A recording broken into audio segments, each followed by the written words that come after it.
contaré un buen cuento de una mujer contando que al final de su vida, rodeándola con la mirada, instantes que de pronto se vieron acariciando el sexo. Marilyn, este era su contrato, con pintura amarilla a preparar las fotos, rodeándola sin permitir sorpresas. Si se debía a uno, se debería a todos.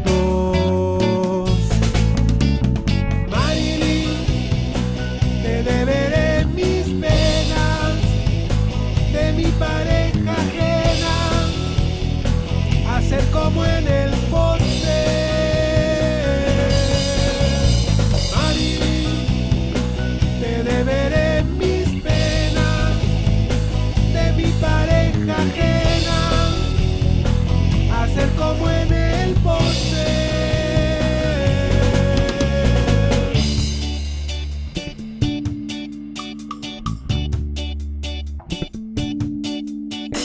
Marilyn era mujer invento de un cirujano atento a perpetuar belleza,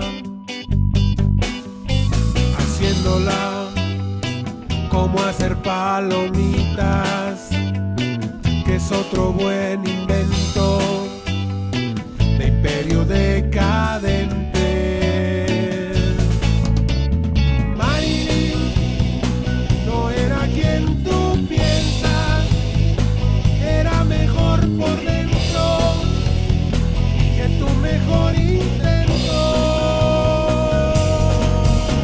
Deseándola, me pasaré la vida, y te lo digo, amiga, tú eres en quien pienso. I will not be punished or trying to hide it, enjoying myself as fully as I wish or want to. I will be as sensitive as I am without being ashamed of it. Marilyn, te deberé mis penas, de mi pareja ajena, hacer como en el poste. Marilyn, te deberé mis penas, de mi pareja ajena, hacer como en el poste. Marilyn, Marilyn, Marilyn,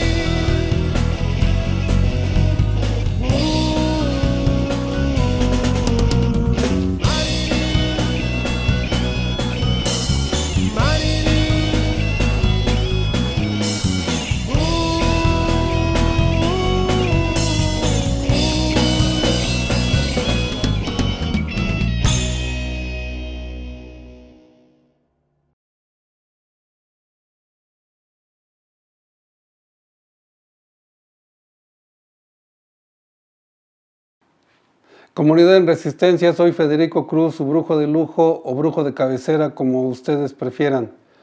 En esta ocasión tenemos un mensaje especial. Es importante primero esta información que nos da nuestra asesora científica, la doctora en química, Claudia Ponce de León. Es doctora en análisis químico. Y ella nos manda esta colaboración para que entendamos qué es lo que está sucediendo ahora en la Huasteca Potosina, que hemos tenido 3 años de sequía y ahora de repente, cuando Dios da, decía mi abuela, hasta la cubeta presta. Y nos cayó demasiada agua. Vamos a ver qué es lo que está pasando, y este es el mensaje científico de la doctora Claudia. Voy a hacer algunos comentarios que me parecen importantes en el mensaje que ella manda de nuestra parte científica de ver la aplicación de las hierbas en el mejoramiento de nuestra salud. La Huasteca Potosina, ubicada en la región noreste del estado de San Luis Potosí, México, es conocida por su riqueza en biodiversidad y su singularidad ecológica. Algunos de ustedes la conocerá, esta singularidad ecológica, que es la cantidad de agua que hay en la Huasteca. Por eso empezó a haber ya en muchos lugares que hay excursiones completas para gozar de la cantidad de agua y la cantidad de cascadas que hay allá en la Huasteca Potosina. Lo mismo se anuncia que se puede ir para Chiapas a ver las lagunas de Montebello, o puede gozar uno de la gran cantidad de agua que hay allá en la Huasteca. Continúo.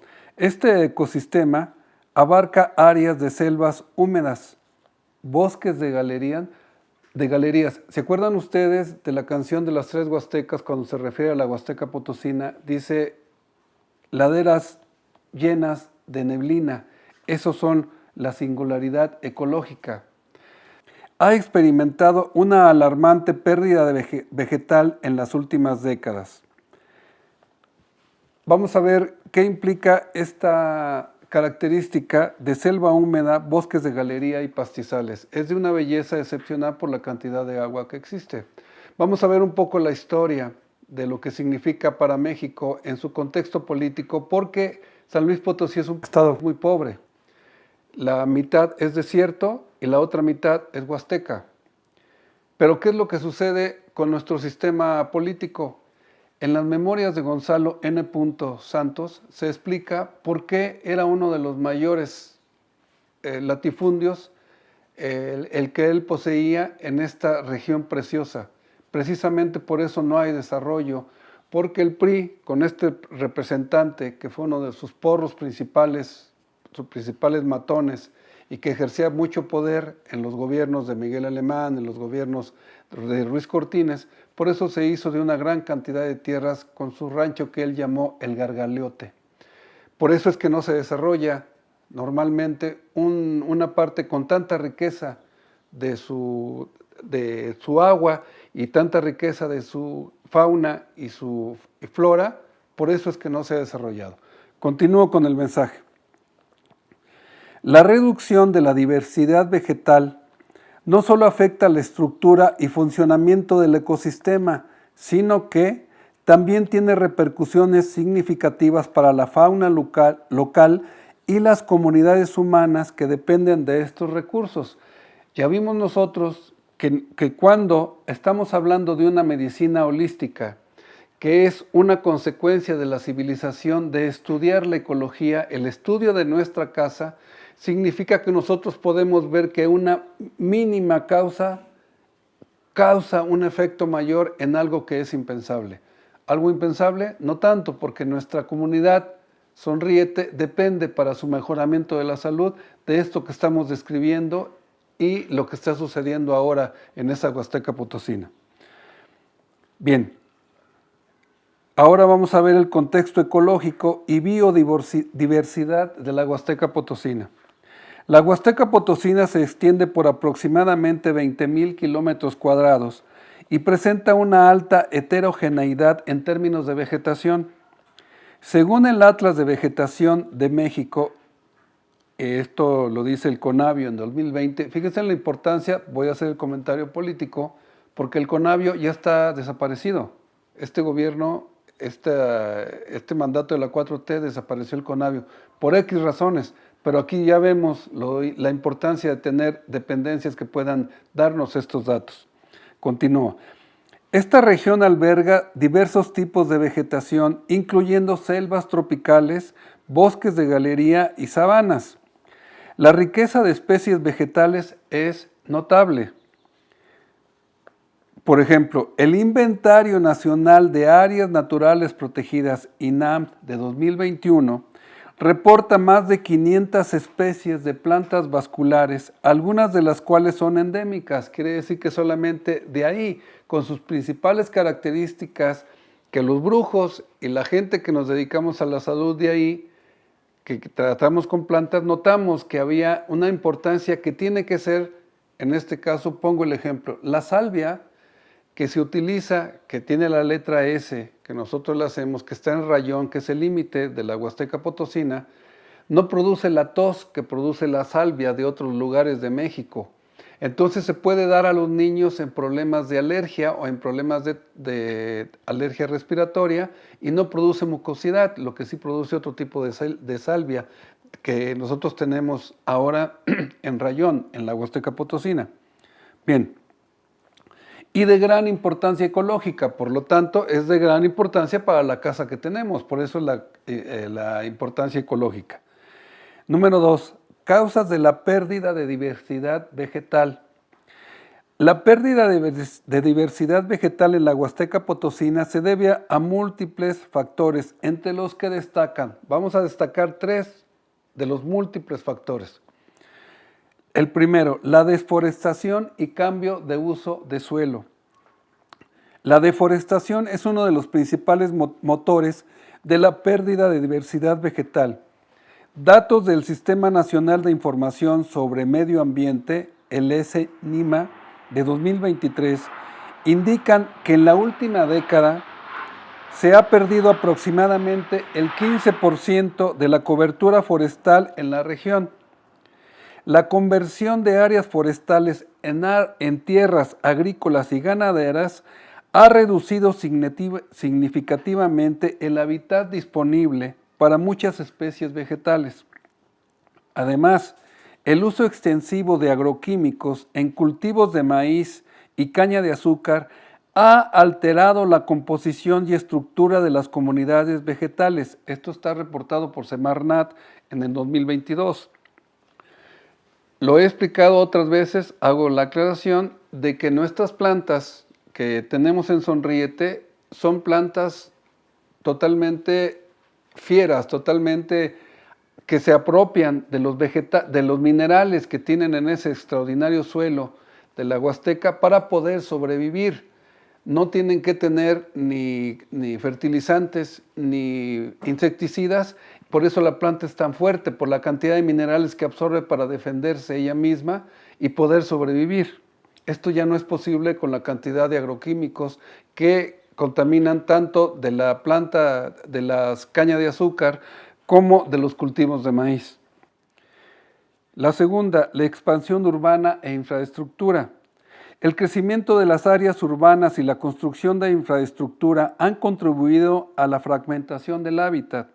Según un informe del Instituto Nacional de Estadística y Geografía, INEGI, de 2022, la expansión urbana en la Huasteca Potosina ha incrementado en un 8% en los últimos 5 años, exacerbando la fragmentación y la pérdida de corredores biológicos esenciales para la biodiversidad. Y como punto número 3, tratamos lo del cambio climático. El cambio climático también juega un papel crucial en la pérdida de diversidad vegetal.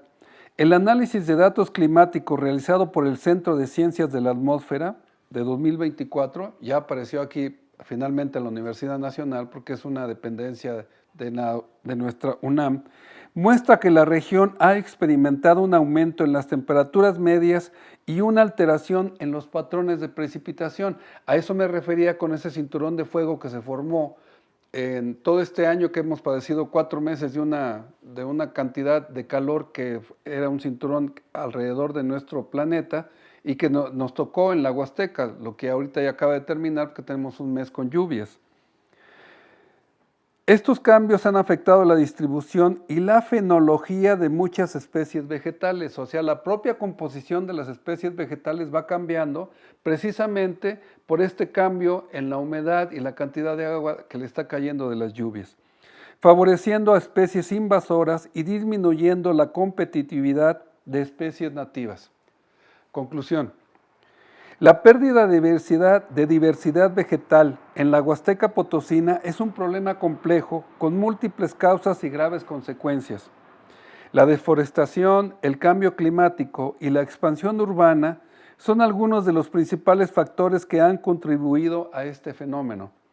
Los impactos en los ecosistemas y las comunidades humanas subrayan la urgencia de implementar estrategias efectivas para conservar y restaurar la diversidad vegetal mediante la protección de áreas naturales, la restauración de ecosistemas y la educación comunitaria.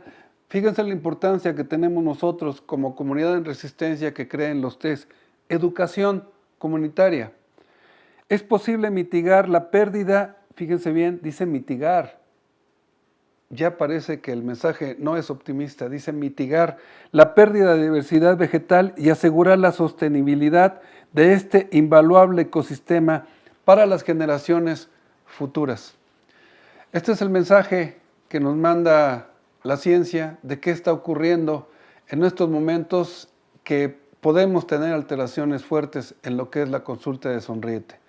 Estoy haciendo y diciendo esto, haciendo una invocación, aprovechando el fuego en un personaje prehispánico que se parece mucho al Xipe Totec, que era el que se ponía la piel de los vencidos.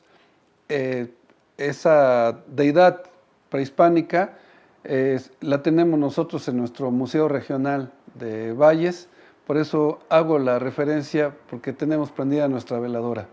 Un abrazo para todos.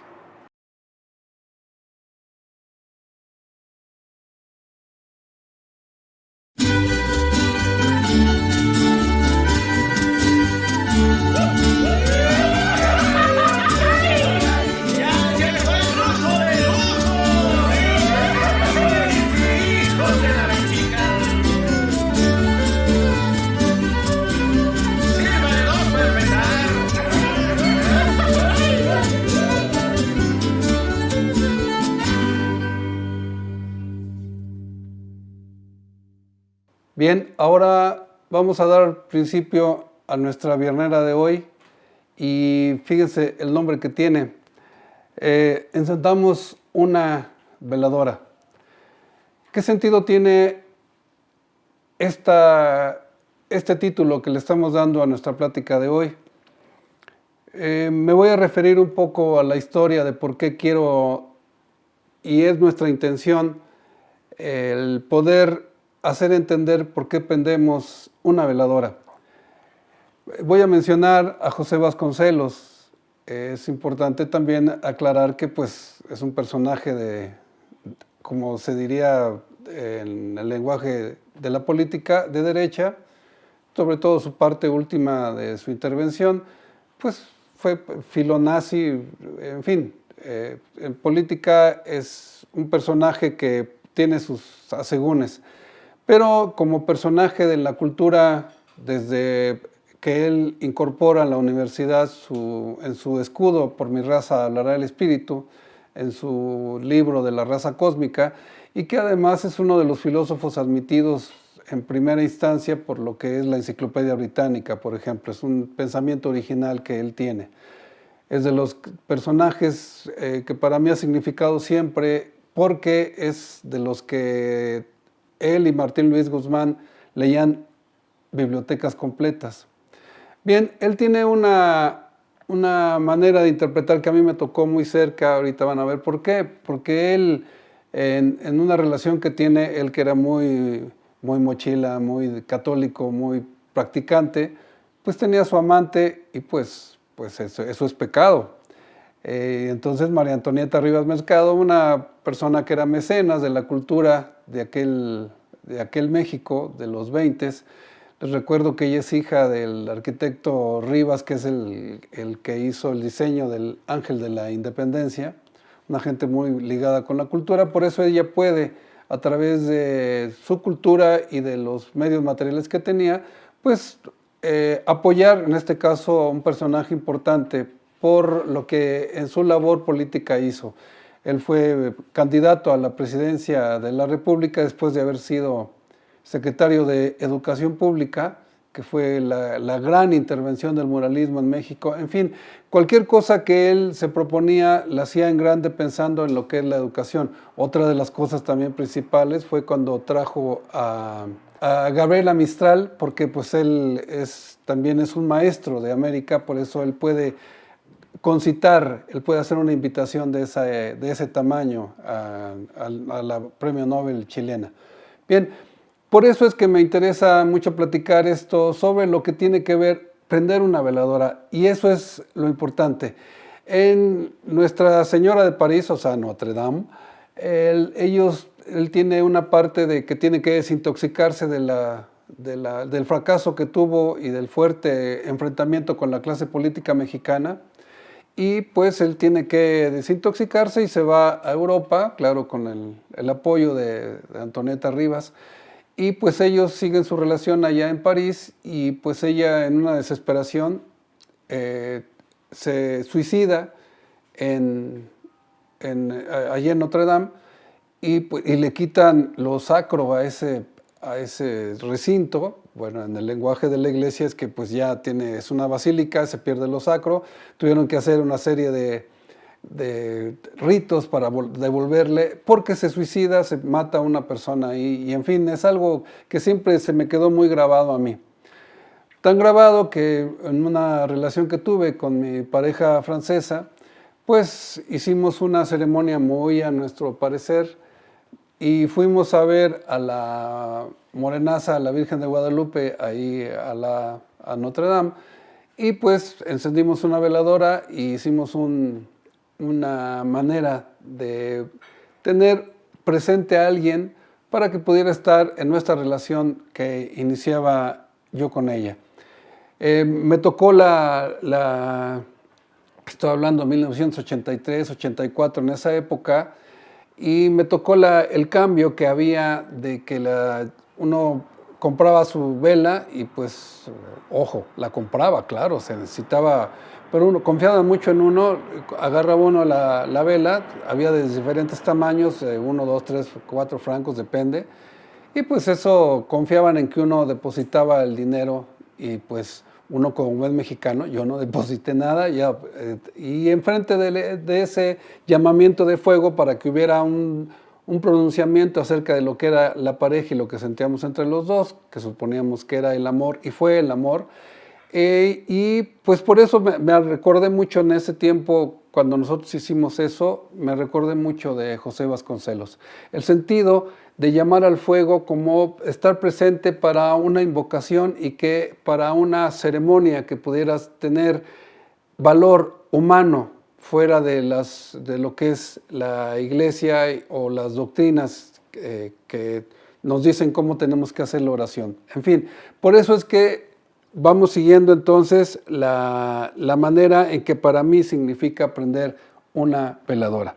Bien, entonces aparece dentro de mi práctica de brujo Iván Illich. Ya lo he mencionado varias veces durante las vierneras, pero aquí me interesa también hacer esta importante manera de entenderlo, lo que es él.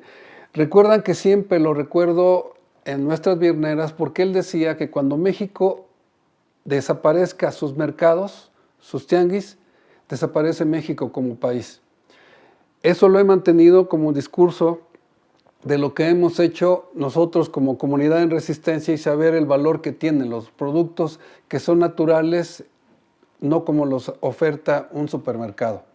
Bien, entonces Iván Illich, él a su ayudante, secretaria, ayudante académica, como se quisiera ver, Valentina Borremans, le encarga que tenía que hacer un recorrido de América, de Tierra del Fuego, fíjense qué interesante, de Tierra del Fuego a Ensenada, para visitar todas las capillas, fíjense bien, levantadas por el pueblo, para que se pudiera leer los votos, los exvotos, esas súplicas que hace el pueblo y puede hacer pintado, lo que son los retablos, y donde explican un milagro o donde explican una petición que se le hace al Santo Virgen, a donde se está haciendo la petición. Y eso se hizo a través de 5 años. Fíjense, es lo que tardó ella de ir, o sea, en ese sentido, literalmente a pie, para visitar todos los lugares donde el pueblo hacía sus peticiones.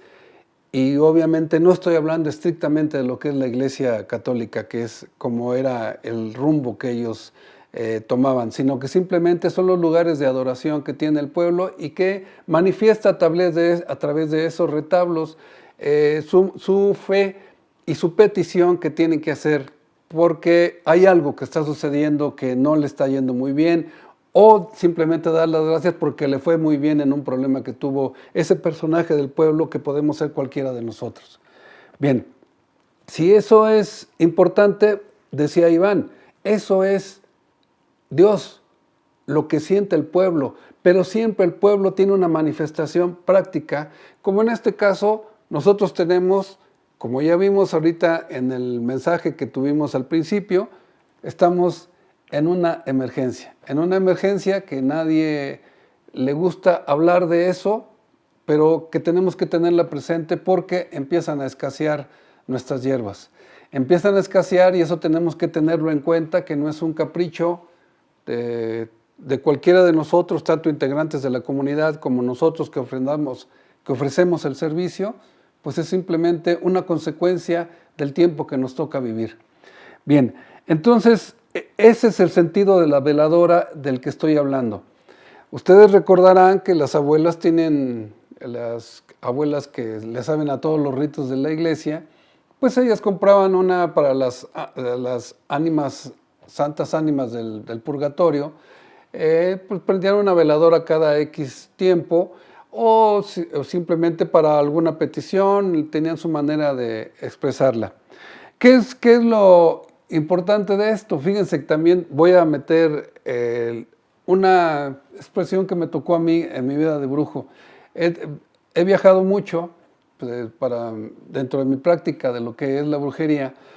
He viajado mucho a varias partes del mundo y resulta que en una ocasión a mi madre le platiqué hace muchísimo tiempo, que siempre me ha impresionado, como ustedes lo han visto, la labor de Gabriel García Márquez, que él, cuando opina de música, cuando opina de literatura, cuando opina de pintura, para mí es un genio del ingenio humano para poder resaltar lo que a él le gusta. Bien, entonces, una vez le platiqué a ella, muy en mis inicios, en ese momento iba yo a París, a un congreso mundial, primero es Madrid y luego en París. Iba yo a ese congreso y le platiqué a mi madre que Gabriel García Márquez, él tenía 7, 9 hermanos, no me acuerdo, y que la mamá, siempre que ellos viajaban, no precisamente un viaje transatlántico, cualquier viaje que hacía cualquiera de sus hijos, les daba una bendición especial con una veladora, y que él estaba seguro que le iba a pasar algo malo si no tenía esa bendición de la madre. A partir de entonces mi madre me hacía una bendición especial cada vez que yo viajaba. La ventaja, como ustedes han visto, los que han venido al consultorio, porque soy el único brujo que tiene un aeropuerto internacional Benito Juárez para la gente que tenga avión o pueda venir en avión. Aquí estoy muy cerca porque el aeropuerto es mío. Bien, entonces cada vez que viajaba, pasaba con mi madre, me daba la bendición con una veladora y pues todo bien. Las únicas 2 veces que no pude por X razones, prisas, no estaba mi madre, las únicas 2 veces que no me dio la bendición me fue del verdadero cocol. Una vez fue en Rosario, Argentina, Córdoba, Argentina, que para mí es de muy alto valor porque ahí fue donde se dio de alta en 1918 la autonomía universitaria, lo que me debo a una de las causas el haber estudiado yo en la Universidad Nacional Autónoma de México. Esa es una aportación latinoamericana a la educación universitaria. Ahí es donde se dio el concepto de una autonomía de nuestros estados tan débiles que han sido. En fin, por eso me interesaba mucho conocer a esa comunidad y pues parte del servicio que yo daba, yo traía mis hierbas y esa vez me agarraron y me hicieron ver como si fuera yo un mayo zambada, así me hicieron ver. Pasé 5 horas del verdadero cocol y la otra vez fue también en París, que fue más o menos, pero no fue tan fuerte, lo de Córdoba fue más fuerte. En fin, por eso ya parte de mi rito era cada vez que viajaba, yo iba con mi madre, me echaba la bendición y me iba muy bien en los viajes. Por fortuna fue la gran mayoría. Bien, entonces también mi madre, no crean que era así, se merecía el cielo. No, por supuesto, aunque yo haya sido el sol de ella, me criticaba muy fuerte, sobre todo por mi gusto en la en la plástica, en adquirir a través de la gente que me gusta de mi consultorio, que se dedica como artista a lo plástico, a la pintura en este caso, adquirir obra, que siempre me ha gustado mucho eso. Y ella le llamaba retablos. Ya te compraste otro retablo, te lo voy a colgar de donde mejor se pueda. En fin, así como una mamá regañona mexicana, así me hacía sus regaños mi madre, por los retablos que yo le compraba a la comunidad que se dedicaba a esto. Bien, este cuadro que tengo aquí atrás pertenece a César Jiménez. ¿Y qué creen? Pues es un integrante de la comunidad en Resistencia. Él es de una tradición oaxaqueña, la gran tradición oaxaqueña de la Escuela Mexicana de Pintura, y por eso a él le encargué esta planta que es la M. Les voy a decir por qué como brujo para mí es importante. Cuando uno empieza a tener esos secretos que le empiezan a uno a brindar, lo primero que pregunta un brujo es ¿cuál es tu planta madre? Porque cuando empezamos a hablar de la sapiencia que tiene el brujo fulano de tal, al que yo iba a ver, primero teníamos que localizar la planta en el terreno donde él se movía, que siempre era caminando y a veces eran media hora, a veces eran 3 horas, el terreno que él dominaba hasta que encontraba mi planta. Entonces con una ramita, bueno, ya era reconocido que era mi planta madre. Esta es mi planta madre. Esa es una de las crisis que tenemos ahora. Pues, sin esa planta de un brujo que no tiene planta madre, pues entonces tengo que empezar a ver qué tengo que hacer entonces, si ya falta mi planta madre. Bien, entonces por eso le encargué a César que me hiciera esta, para mí, extraordinaria representación de lo que es esa planta. Hay otro cuadro que también en sucesivos programas se los voy a presentar y él es el autor. Entonces, así de importante es lo que tenemos que estar haciendo ahora. Con nosotros como pueblo, como seres humanos, necesitamos una invocación de los 4 elementos naturales: el agua, la tierra, el aire y el fuego. Por eso lo necesitamos para poder hacer una invocación y que nuestro pensamiento esté dirigido al problema que estamos teniendo ahora. Dicho en pocas palabras, nos están faltando las hierbas. Eso es lo que hemos venido diciendo en las últimas vierneras. Pues ya se está haciendo presente. Tenemos que ya tomar ciertas medidas sobre la venta, sobre el ingreso de la gente, que de primera vez que viene. Tenemos que hacer varias cosas que ya tenemos que implementar. Como hemos visto en la primera parte que hemos presentado, es un problema de tipo mundial, no nada más está pasando con nosotros. Y pues entonces esto es lo importante. La palabra religión viene de la raíz que es religare, o sea, es una liga que tienen los seres humanos que a través de la civilización, a través de los razonamientos que podemos hacer de cómo tiene que ser una invocación, cómo tiene que ser lo que después sería una oración.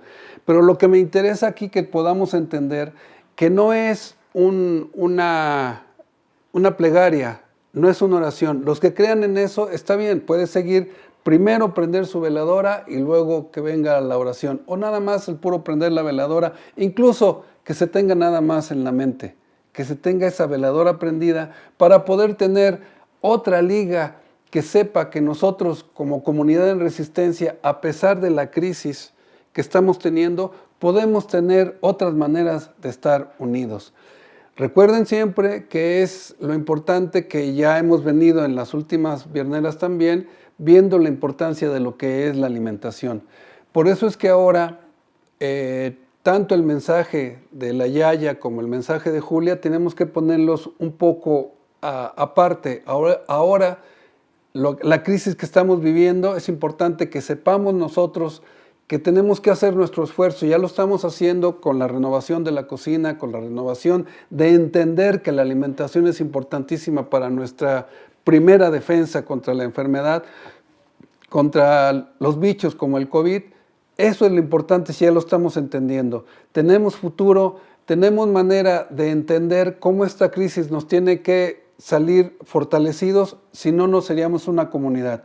Es otra manera de estar juntos, es otra manera de poder participar con nuestros secretos, tanto de recetas de cocina, tanto de lo que son las hierbas vivas, tanto de lo que son las hierbas secas, que podamos nosotros tener otro interés para poder participar y platicar en cualquier momento que podamos tener. Sí, que estamos en crisis, pero tenemos también otras oportunidades para seguir estando juntos. Entonces, que no se entienda que el brujo, como se quedó sin hierba madre, pues ya se acabó. Hay otras maneras de seguirnos entendiendo y eso es lo que tenemos que tener muy presentes.